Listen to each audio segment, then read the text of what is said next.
ऐसे कई घटनाओं में हमको दिखाई दिए हैं, ऐसा देखा है। वो निर्भय होकर, कोई भय नहीं लगा, ऐसा देखा। जैसे एक बार 3 बजे हम शौच के लिए कमंडल उठाया, तो जंगल में जाना होता था, कोई शौचालय की ऐसा, वो तो अभी कुछ वर्षों से शौचालय का ऐसी व्यवस्थाएं बनी नहीं, तो ग्रामीण आदि देशों में कहीं शौचालय पूरे नगर में नहीं होती थी, वो तो अभी व्यवस्थाएं हुई। तो कमंडल लेकर शौच के लिए निकले तो देखा कि गांव के बाहर एक नववधु लोटा लिए शौच के लिए जा रही। तो हम खड़े हो गए कि ये जिस दिशा को जाए उससे विपरीत दिशा में हम, वो खड़ी हो गई। फिर विचार किया कि हमें लगता है ये यहीं शौच में बैठना चाहती, तो हमने रफ्तार बढ़ाई। जब रफ्तार बढ़ाई तो देखा कुछ दूर आगे जा रही, तो लगा कि ये तो पीछे खड़ी थी, आगे। हमारा ये था कि हम कभी डरने वाली स्थिति में अपने को नहीं खड़ा करते। हमारे मन में आया नहीं नहीं, ये मेरा भ्रम है, वो हमसे आगे निकल गई होगी।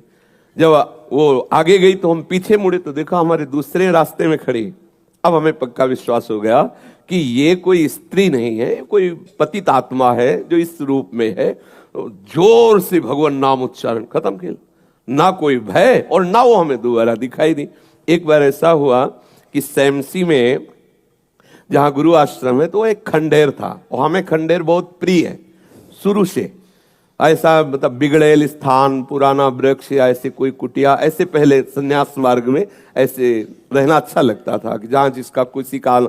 तो रात्रि में उस खंडहर में जाकर के लेटे, वहां के लोगों ने रोका, आश्रम वाले लोगों ने, वहां मत जाइए।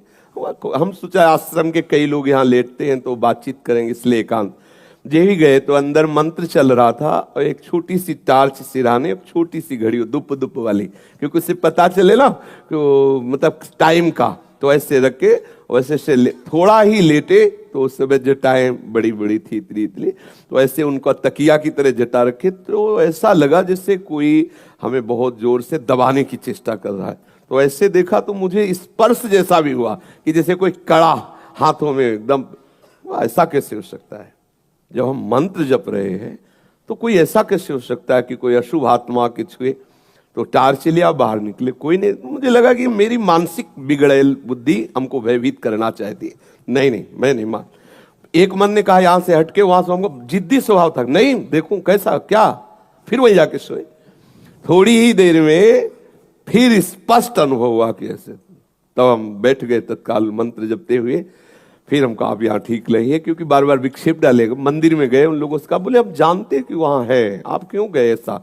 तो हमने जीवन में देखा है कि अगर कहीं ऐसी प्रेत आत्मा आदि हो, वो आपको परेशान नहीं कर सकती। आपको जैसे गोकर्ण के सामने धुंधकारी प्रकट हुआ, कभी वो अग्नि बनता, कभी वो ये बनता, कभी भेड़ बनता, कभी सिंह, समझ गए अधोगति को प्राप्त। लेकिन कोई ऐसा नहीं कि उनका अनिष्ट करे और रो के कह रहा था कि मेरा उद्धार कर दो, मेरा कल्याण कर दो।